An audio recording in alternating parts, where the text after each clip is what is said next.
যখনই বলি যে শোল্ডার ডিসলোকেশনের ক্ষেত্রে শোল্ডার ডিসলোকেশন আমরা প্রথমে যখন আসলেন বসাই দিই, কিন্তু পরে যখনই বলি যে না আপনার 2বার হয়েছে, 5বার হয়েছে বা আরো বেশি হয়েছে, এই ক্ষেত্রে কিন্তু আপনার সার্জারি লাগবে।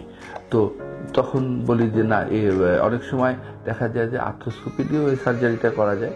অনেক সময় যদি বেশিবার হয়, হাড়ের ক্ষয়টা বেশি হয়ে যায়, হাড়ের গর্ত বেশি হয়ে যায়, সেই ক্ষেত্রে মানে বোন লসটা যদি বেশি হয়, সেই ক্ষেত্রে কিন্তু আমরা আর্থ্রোস্কোপি না করে ওপেনও করে ফেলি, মিনি ওপেন বলে, ছোট্ট কেটে অপারেশনটা করি।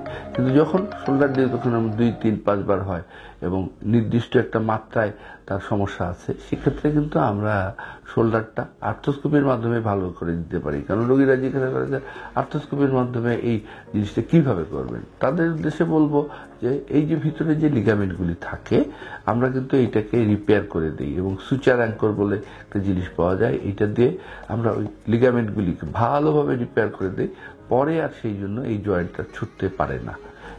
এই জন্যই মানে অনেক সময় আমরা এই আর্থ্রোস্কোপিতেই চেষ্টা করি যে শোল্ডারের ডিসলোকেশনটা রিপেয়ার করার জন্য, চিকিৎসা দেওয়ার জন্য। যদি দেখা যায় যে বেশিবার ডিসলোকেশন হয়ে যায়, সেক্ষেত্রে অনেক প্রসিজিওর আছে, ওপেন ল্যাটারাল জেট প্রসিজিওর বা আরো যেগুলি প্রসিজিওর আমরা করে থাকি, সেভাবে করতে পারি।